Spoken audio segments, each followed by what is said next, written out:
Well, greetings and salutations, everybody. Welcome to my YouTube channel. My name is John Campea, and this is a companion video. What are companion videos? Well, I'm awfully glad that you asked. You see, every day on the John Campea Show, we save time to take live questions. But quite often, we don't have time to get around to all the live questions that get sent in. But I want to make sure those questions get answered properly in a video, so I gather up those unused questions. We address them here on companion videos. Now, today is Monday, September the 23rd, so we've got today's questions to get caught up on, and the last John Campea Show episode, which was on Friday. We've got some leftover questions from then as well. So let's not waste any time and jump right into getting caught up on these questions. And we're going to start off with Ben Rayner, who writes, I was blasting song when I found out 100%. What that's a reference to, I believe, was on Friday's show. We were talking about Tom Welling. If you haven't heard, Tom Welling from Smallville, he is coming back for the CW's Crisis crossover special that they do every year, multi-episode crossover event that they do every year. Tom Welling is coming back as Clark Kent. Erica Durance is coming back as Lois Lane. And I think it's just a matter of time before we hear that Michael Rosenbaum is coming back as Lex Luthor, but that may or may not happen. But what I said on the show was, come on guys, be honest. How many of you guys out there, as soon as you heard Tom Welling was coming back, either popped on your phones or on YouTube or just yourself started singing out, "Somebody save me"? Yeah, come on, you did. You did. Don't lie. You did. And I'm glad Ben has admitted to it. All right. Theist writes, I'm in the other 2 out of 3. I've never seen Smallville. And you know what? There's actually a lot of people who haven't. I mean, we take for granted how long Smallville has been off the air. It's actually been a while. So don't worry about it. But you know what? Think of it this way. You get the opportunity to do what a lot of people can't, which is watch Smallville for the very first time. Most people can't do that anymore, or at least a lot of us can't do that anymore. You can, and I would suggest you check it out sometime. It's a really good show.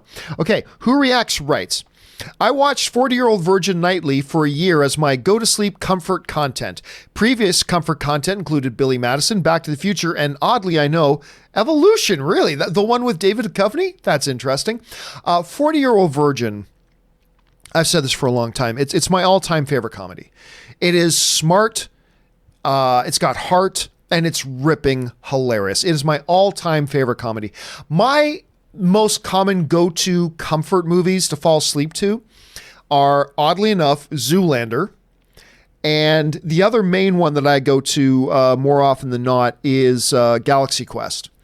I love those movies, and they're comfort movies to me now. I just pop those on, helps me fall asleep. But you picked a good one in 40-Year-Old Virgin, Who Reacts. All right, Theist writes, you have to confirm transfer of authority of Edith, that's even dead, I'm the hero, to someone else first, correct?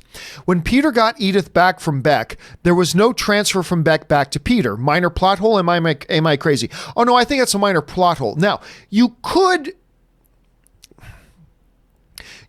make the argument, I suppose, that Peter was indeed the root user. And then maybe even when he transferred control, he still had root user permissions. Again, that's a bit of a stretch, I know. I'm just saying you could theoretically make that case. However, I'm not going to lie, even as a big fan of Spider-Man Far From Home, I admit it did play a little bit, Theist, like a bit of a plot hole. It did. But you could make arguments around it. If it is a plot hole, it's a minor one and nothing to get too worried about. Keith Lamoureux writes, John, do you have a link to your friend's cut of Batman versus Superman? No. What he's referring to is my buddy made he's a professional, he's a Hollywood editor and content creator. And he made his own cut of Batman versus Superman that he calls the Batman versus Superman Arkham Cut. And what it was that he took the Ultimate Edition, cut about 20 to 30 minutes of content out, and rearranged some of the other scenes. And I'm telling you, it is by far the best version of Batman versus Superman I've seen. Because the problem with the Ultimate Cut, and here's the thing, a lot of people think the Ultimate Cut is better than the original theatrical cut. I agree to a small degree, but by just a little bit, I think the Ultimate Cut is a better version of the movie. But the problem with the Ultimate Cut was that it actually didn't edit the movie at all. All it did was backed up a dump truck of more content and just dumped it in. Blech. It didn't rearrange anything. It didn't edit anything out. It just just bent over and dumped out a whole bunch of extra stuff into the movie. So my buddy, who likes Batman versus Superman to start with, he took the ultimate cut. Again, he's a pro, so whatever, but he took it, edited out about 30 minutes of content from the Ultimate Edition, and then rearranged some scenes that gave the movie so much better flow. Like so much better pace and flow. It was crazy, and it is the best version I've seen. However, I don't know that he has it online.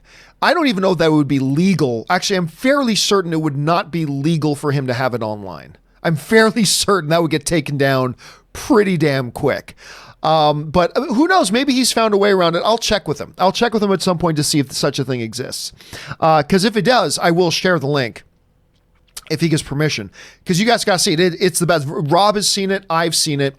And it is wonderful. Anyway, Static Space Sean writes, I know they were just cameos, but do you think The Office would have been better had they cast Jim Carrey or Ray Romano as the new manager? Well, I mean, here's the thing. You never know. But I would argue that they could have done almost anything and made anybody the new manager other than Ed Helms' Andy character. The Ed Helms Andy character was not a good choice to make the new focus of the show. But the producers got caught up in Ed Helms is very famous right now because of The Hangover. We should make him the focus point of the show. And that was a terrible mistake. Terrible mistake. And that killed all the momentum the show had. Because look, once they realized that and they moved away from Andy being the center of the show and they got back more to Dwight and Jim and Pam and the rest of the ensemble becoming more the center of the show again, the show actually got really good again. The Office got really good again, but it just killed all its momentum. So anybody else being the manager would have been a better move. I mean, whether Will Ferrell stayed on as the new manager, whether Jim Carrey became the manager or Ray Romano or any of the other people they walked, Jim becoming the new manager, whoever, anything else would have been better than what they did. So you got to keep that in mind. All right. Carlos Sosa writes, will you be buying another or anything for Star Wars Triple Force Day on October 4th? I'm eyeing that Black Series Sith Trooper. Star Wars is taking over soon. I don't think so. Mostly because I don't have anywhere to put anything. I'm serious. Like Anne will text me about once a week. Anne will text me. Maybe once every 2 weeks. And she'll send me a picture of something really cool. She goes, you want this? And I'm like, unless it's something like ridiculously cool, I'm like, that looks awesome. But I've got nowhere to put it. And I don't see the point in picking up something that's just going to go in a closet or in a box somewhere, you know? So that's part of my problem. So I'm probably not. Now, when I was at Comic-Con this year, I wanted to buy the big Batman statue, the Ben Affleck Batman statue, and I went to buy it. Not for sale. Not for sale until early 2020. I'm like, screw that. And so then I went to get the new Captain America one, the big statue. Not for sale, not available for 2020. I'm like, well, then why the hell do you have it on display here? Why is it on display if I can't buy it? That frustrates me at these conventions. Like, if you're going to put something on display, you better make it so I can buy it. I get it. You say, oh, it's an advertisement. Well, then put up a poster. Because when you put up the statue like that, that suggests to me that it's for sale. And then it's not for sale. That frustrates me. Frustrates me. It happened at D23 too. There were a couple things at D23. It's like, ooh, I'd like to buy that, please. Like, oh, it's actually not available yet. Then why the fuck is it here? Anyway, sorry. I don't want to get too carried away, but it pissed me off. Anyway, so on that, because of that, unless something really interesting comes down the pipe, I'm probably not going to pick anything up. Suthius writes, watch Minority Report for this first time. Good movie. Damn good movie. Damn good movie. And you know what? When we talk about the filmography of Tom Cruise, and I'm guilty of this too, when we talk about the filmography of Tom Cruise and his career, that's a film that we often leave out and we don't give it any love.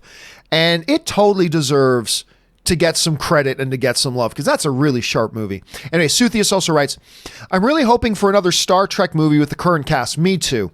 If not, then reboot. Just want more Star Trek on the big screen, but Discovery will do for now. I love Discovery.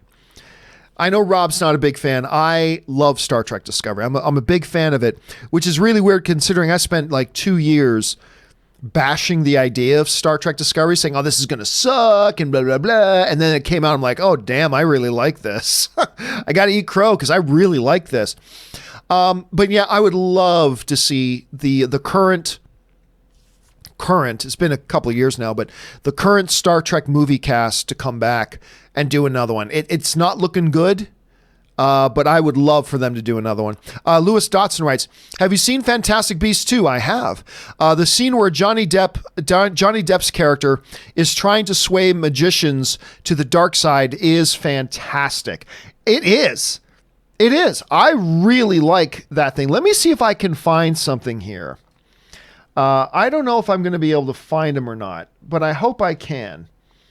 Just give me one quick second here, because I was actually lucky enough that I got invited to, there it is. Let me see if I can find this.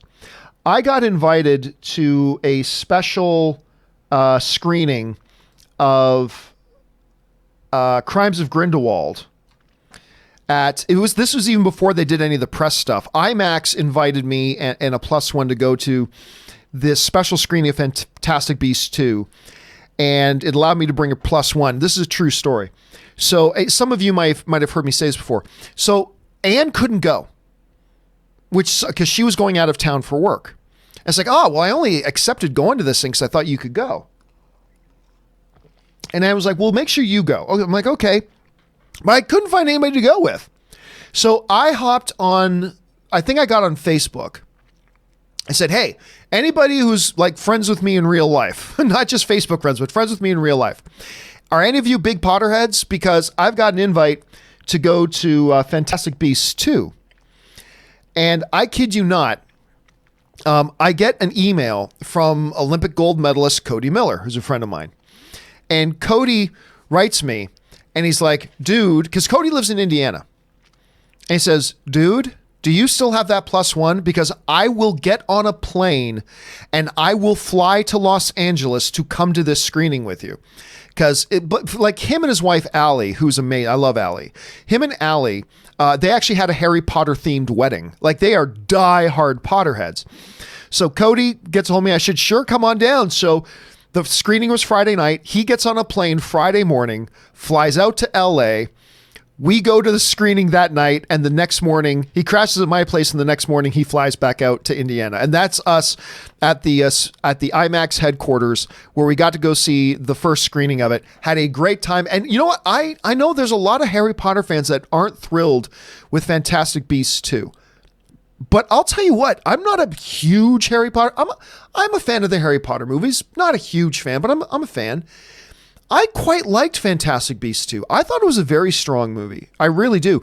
And that scene was great, Lewis. I really, really enjoyed that scene.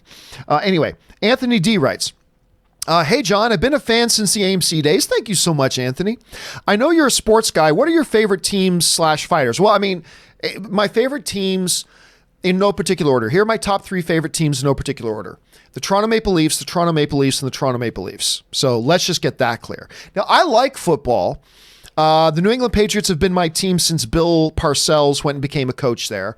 Here's a story about how I became a lot of people say, John, you're a Canadian living in LA. How did you become a Patriots fan?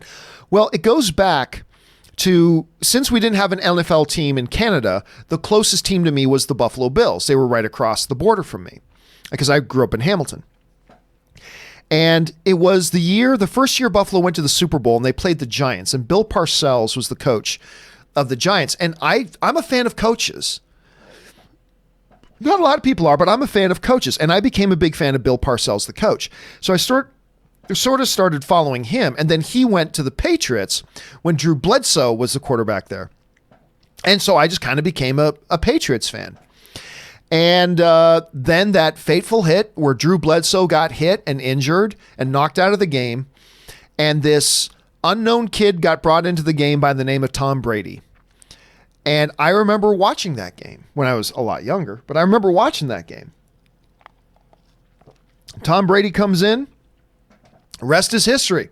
But that's when I started. So when it comes to the NFL, When it comes to the NFL, it's the Patriots. I also really like the Seattle Seahawks. I really like the Pittsburgh Steelers.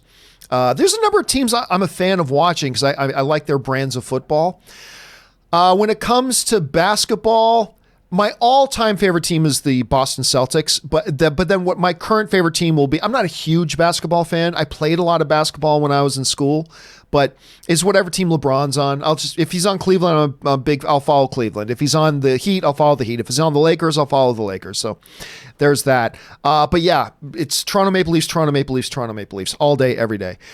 Favorite fighters, all-time favorite fighter is Georges St. Pierre. I think he's the GOAT. I just love him. Love Khabib right now. Nurmagomedov. He's the baddest man on the planet. I like Stipe. I'm becoming a big fan of that Johnny Walker kid. That Johnny Walker dude is an entertaining fighter. There's not a lot of guys in the light heavyweight division that I think pose real threat to John Jones, except Johnny Walker. Now, Johnny Walker's got to win another fight or two to get himself into title contention, but I'm telling you what, that dude is a dominant, exciting fighter. And I'm looking forward. He's got a fight coming up in the next couple of months. I can't remember who he's fighting. But he's a guy that's got my attention. He's a guy that's got my attention very, very much. So there's that. Anyway, Joe Byram writes, Dean Cain is already in the CW universe as Kara's stepfather. Yep. Also, Linda Carter is the ex-president, and Helen Slater is Kara's stepmom. Yep. There's a lot of people in there. They've kept a lot of people close to home there, Joe. They really have. And which is one of the reasons why some people think Dean Cain could also be added as a Superman character. Now you can say, but he's already in the CW universe. True, but so is Brandon Routh. Brandon Routh is Adam, and they're bringing him back as Superman. So that's certainly not a roadblock here. Suthius writes, do you trick or treat at Mickey's Not So Scary? I have no idea what Mickey's Not So Scary is. I have no idea.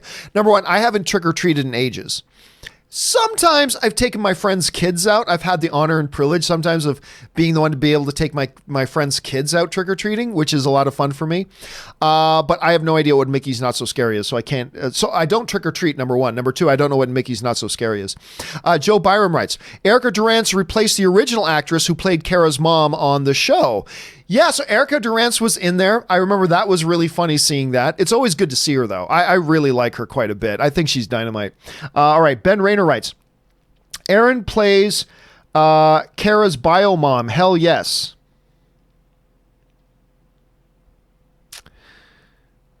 We talking about like Aaron Cummings?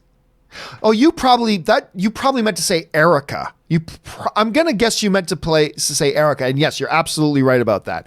I'm assuming you mean Erica. Anyway, Matsiv Jada writes, isn't it more predictable now that Bean said he won't die? Okay, so that's coming from a story on Friday where Sean Bean has come out and said, because it's the big stereotype in Hollywood. If Sean Bean's in a movie, his character dies. Well, Sean Bean was actually talking recently, and he said, we talked about this on Friday, that he's actually turned roles down lately where his character dies. Not because he's being a diva, but because the audience, it's just become too predictable that my character dies, so he's turned some down. But I wanted you to notice, he never said he turned all of them down. He's not saying, I'll never accept a role again where my character dies. He's never said that.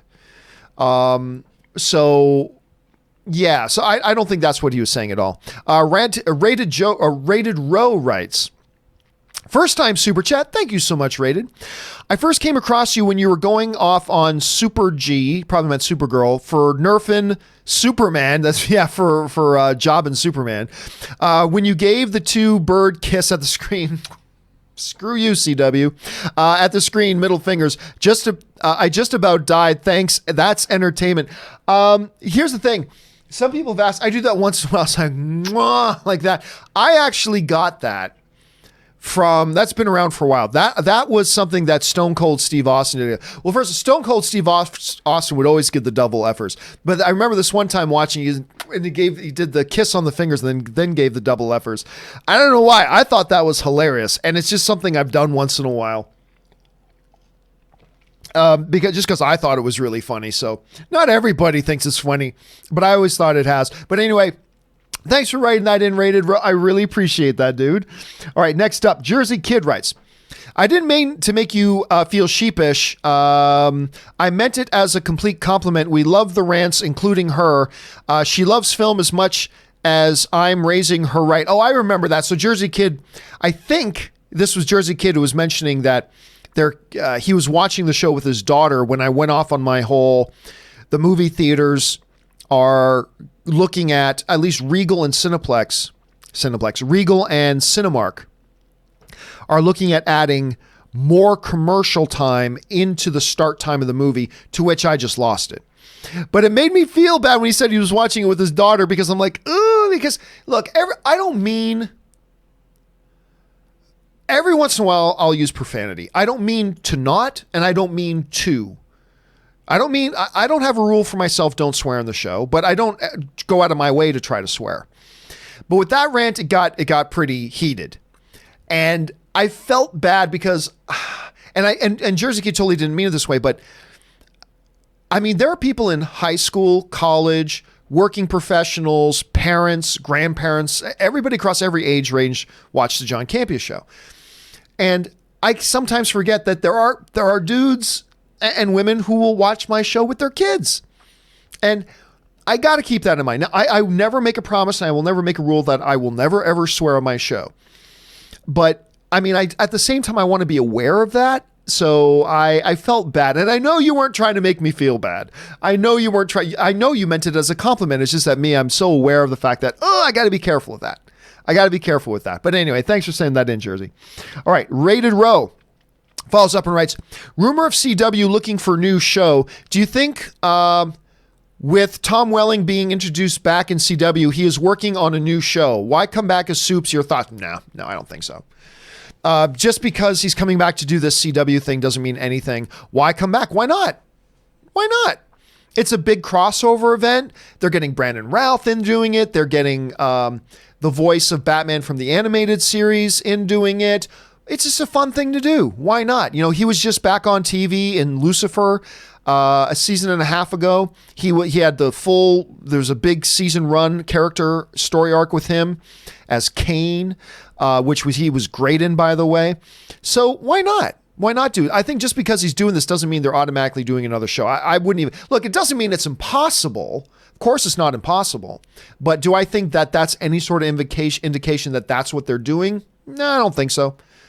I wouldn't 100% rule it out, but I really don't think so.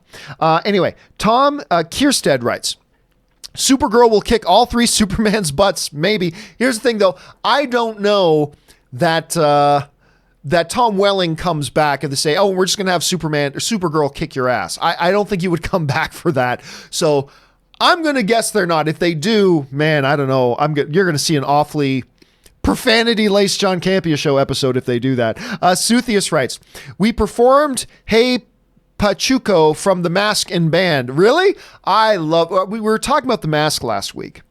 I love that movie. And how there was a short time there where swing band music started to have a little bit of resurgence, like Cherry Poppin' Daddies and stuff like that.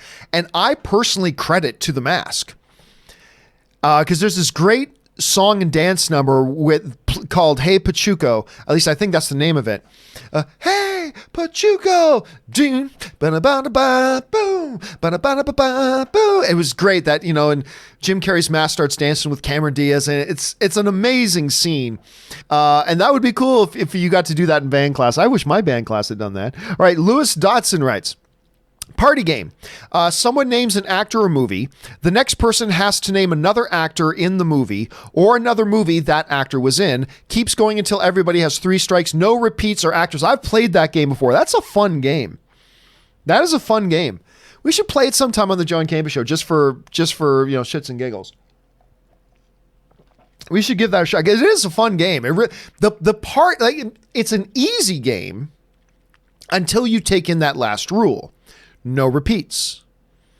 So once Brad Pitt is said, you can't say Brad Pitt again. So if Once Upon a Time in Hollywood comes up and Brad Pitt's already said, you can't say Brad. Once 12 Monkeys comes up again, doesn't matter. You can't say Brad. He's already been used. Once Thelma and Louise comes up, you can't say Brad. It doesn't matter. He's already been used. You know, that's the part that makes it a little. So for the first minute, it's like, okay, pretty easy. But after you go through a few rounds, you start realizing, oh, now we're having to really think about it. And it's actually kind of a fun game. Anyway, thanks for sharing that, Lewis, that idea. ZMG Ruler writes, but Jeff Johns said TV and film are multiverse. It doesn't matter. The executives at Warner Brothers have said multiple times the television and movie universes are completely separate. And ne'er the two shall meet. You know, that's what they've said. They're on record of saying it and whatever. So Jeff Johns can say that, knowing in the back of his head that they never cross over, but just pretend in your mind like they're multiverse, maybe.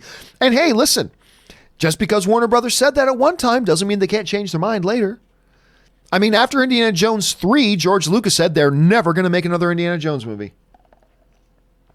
After Return of the Jedi, George Lucas said we're never going to make another Star Wars movie. And now here we are. We have more Indiana Jones movies. Well, we have one and we have another one on the way, supposedly. We have more Star Wars movies. We have, it happens. But as of right now, I just take Warner Brothers at their word that they have no plans in making those things share universes. Because once you attach them, then anything bad that happens to one reflects on the other, and I don't think they want to do that. So I wouldn't read anything into that. Waterhouse Films writes, Would you ever wish to direct your own movie? Well, I have directed my own movie. It's called The Anniversary. Little piece of crap, little individual low budget film that I did. It was a lot of fun and I enjoyed directing it. I produced, wrote, and directed it. I don't know that I was actually given, I've told this story before. Shortly after The Anniversary, I had a Hollywood celebrity, not a big A-list celebrity, but if I told you who it was, you would recognize who it was. Was actually at my premiere that I did a little premiere screening for my movie, The Anniversary in Hollywood. He came out to it. We were introduced through a mutual friend. And I got offered that he approached me afterwards. Our mutual friend arranged a meeting with me and him afterwards. And I went to go meet him. And he offered me, asked me if I'd be interested in directing for this script he had together. And at first, I was freaking out. I mean, like, oh my God, I've got like a legitimate Hollywood personality asking me to direct their movie. Oh my God. Like I'm freaking out. And I started reading the script and it was bad. I mean, it was really bad. So I then get a hold of a couple of buddies of mine. I got a hold of Mark Neveldine and Brian Taylor, the guys who did the Jason Statham Crank movies, and Brian just did Happy, that TV show that everybody loves so much, and blah, blah, blah. So anyway, I got a hold of them. I said, I need your advice. Should I do this? And they gave me some great advice. They said, well, you said your passion was more about producing and writing after doing The Anniversary. Your passion was more about on the producing and the writing side, that you weren't super, super passionate about directing, even though you liked it. But they said, if you do have any interest in directing, don't just jump at the first thing that comes along, because if it's not right for you, you're going to have a terrible time doing it. It'll turn out bad and it'll kill any possibility of you doing something later. And he was right. And so ultimately I turned it down, and I think it was the right move for me at the time. Now, that was the last time I had anybody in Hollywood ask me to direct something. That was the last time. It's not like, oh my God, the offers are lining up at the door. We got to get this Campea guy. No. There was the one time offer and that was it. But I think it still was the right move for me to turn that down, because that's not where my passion is. And I don't even know that I was particularly good at it. I mean, the people who were in my movie thought I was good at it, but they have to say that because I was their director. I don't know that I was particularly good at it, and it's not the thing that I love the most about it. I was really more into producing. I really like the producing aspect of it. So don't get me wrong. Like if Kevin Feige called me up tomorrow and asked me if I wanted to direct Ant-Man 3, we got Peyton Reed, we got him directing Fantastic Four. So we need a director for Ant-Man 3. John, we wanted to come in and do Ant-Man 3. Oh, hell, of course, you would say yes. Of course you'd say yes. I'd say yes. Of course we would. All of us would. So I'd do it, but no, that's not where my passion is. It's not where my passion is. But anyway, thanks for asking. Nick writes, one of two. Infinity Saga trailer dropped today. Seriously, how the hell did Disney/Marvel's, Paramount's, Universal's, and Sony's distribution companies agree to do a 23-movie MCU box set? I honestly don't think it would be that hard of a thing. Like, remember, you're talking now properties that are, a number of these properties are long in the tooth. Also, this is a small deal. I mean, look, most people, I'm a huge MCU fan. I'm not buying the Infinity Saga box set. I'm sure there's a bunch of people who are, but it's not going to be this monstrous thing, I don't think. So honestly, putting together a little distribution deal like this is the type of thing that distributors will often, especially their older movies, they'll sign a little thing that their movie can be a part of this or whatever. It's really not a big deal. So I'm sure it took a lot of phone calls.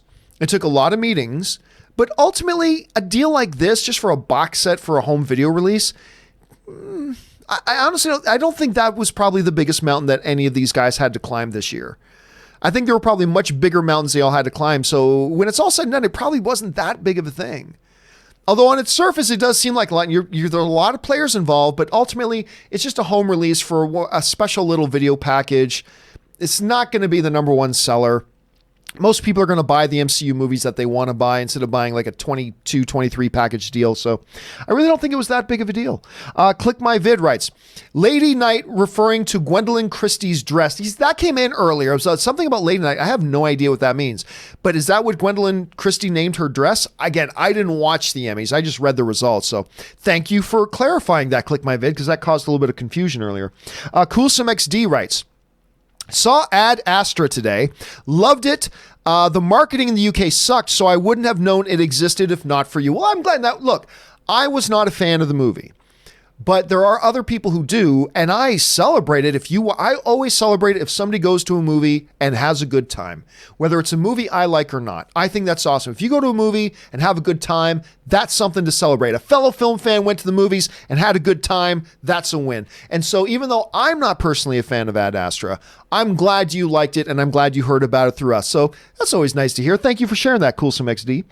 Erman Dogu writes, hey, John, there are rumors on the internet that Disney is considering to buy Spider-Man characters from Sony. Sony's price is $10 billion. No, that's BS. First of all, I know where that story came from. That story, again, every single day, We Got This Covered. The website We Got This Covered puts out bullshit. Like, just puts out these ridiculous things that are not true. And then everybody starts running around the internet. Oh, did you hear there were reports of this? Did you hear there were reports of that? Did you hear there were reports of this other thing? And I'm like, where did it come from? And every day it's always the same thing. Every single effing day, it's always the same place it comes from. We Got This Covered. It's all never, ever, ever, ever, ever. Now, let me be clear.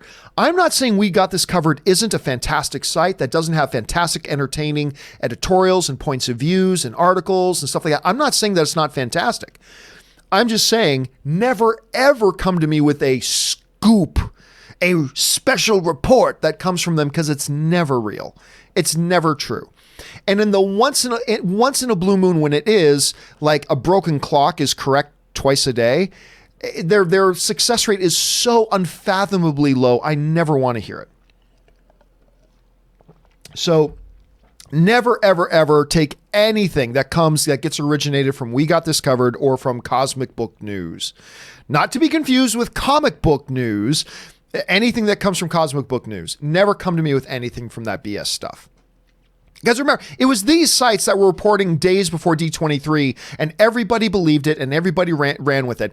Disney and Sony have reached an agreement. They ran this, and everybody linked to their articles. Everybody ran the stories, and then we got to D23 and realized it was all bullshit. And it's just, again, I'm not saying these aren't fabulous sites. I'm not saying you shouldn't read them. I'm not saying you shouldn't be completely entertained by them, all that kind of stuff. I'm just saying in the one area of breaking news, if it comes from Cosmic Book News or if it comes from We Got This Covered, never bother writing me about it because it's just not true and it's just false information. Anyway, there's that.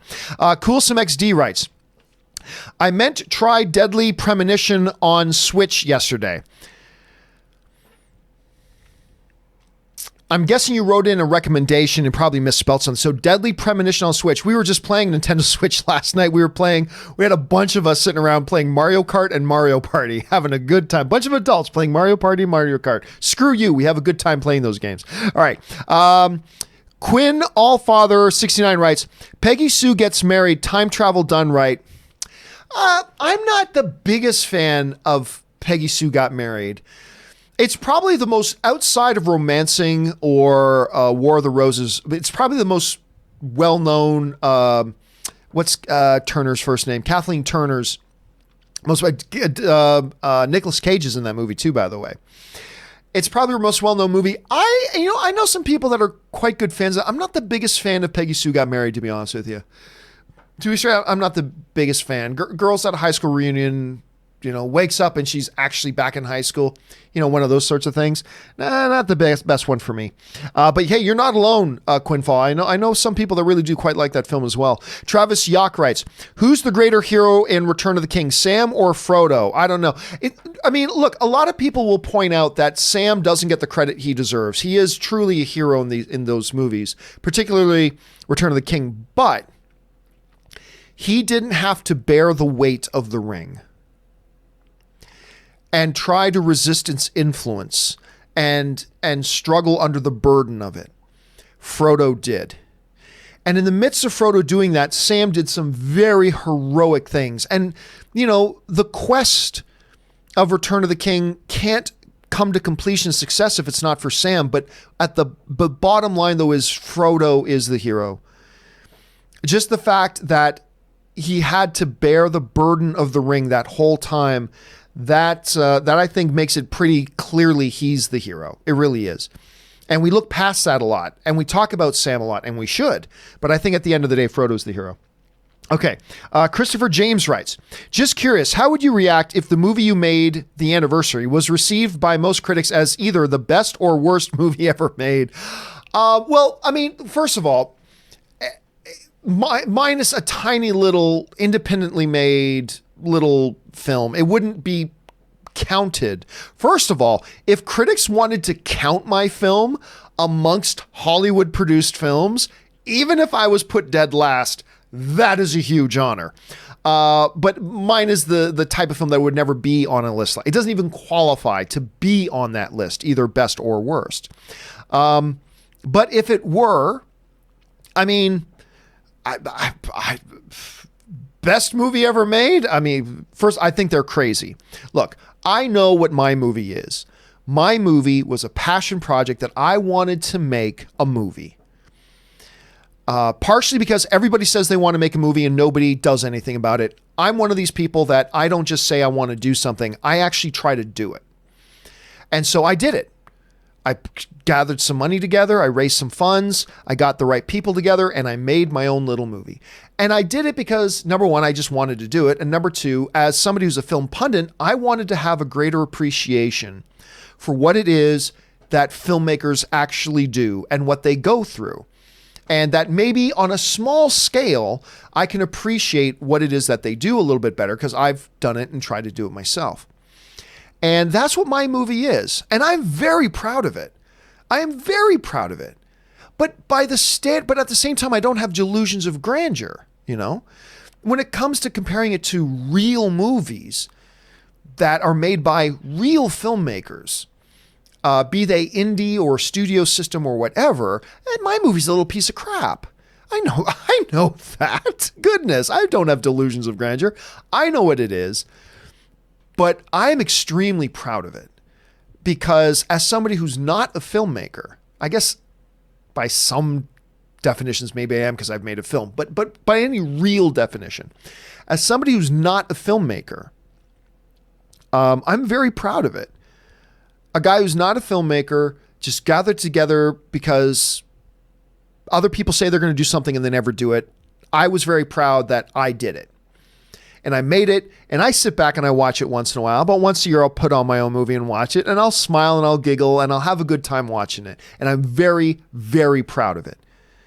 Just like, if I don't have a kid, but if you had a kid who I don't know, gets third place in the third grade 100-meter dash, you're very proud of him. He sucks as a sprinter, but that doesn't matter that he sucks as a sprinter. You're totally proud of him and what he accomplished, right? That's how I feel about my movie. I'm very proud of it.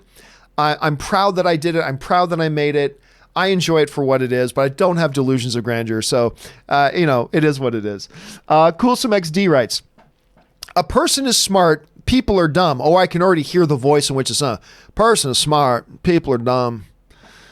Panicky, dangerous animals, and you know it. One of my favorite movie lines that I can't remember if it's from 1 or 2. It's from Men in Black, but I can't remember if it's from 1 or 2. I'm freezing on that. I'm going to take a wild guess at 1, but it's probably 2. But that anyway. Jake Ayer writes, happy Monday, John. Thank you so much, Jake. Finally upgrading to a 4K in a week. Are there any films you recommend as my first discs in 4 UHD, ultra high definition? Well, first of all, I don't have any. I'm not a physical media collector. Now, I do have 2 televisions. One in my room, one down in our living room. We got a 75-inch downstairs. We got a 52-inch up in our bedroom. And they're both 4K. I will be straight up honest with you. I have watched some 4K content on both of them. I don't see much of a difference.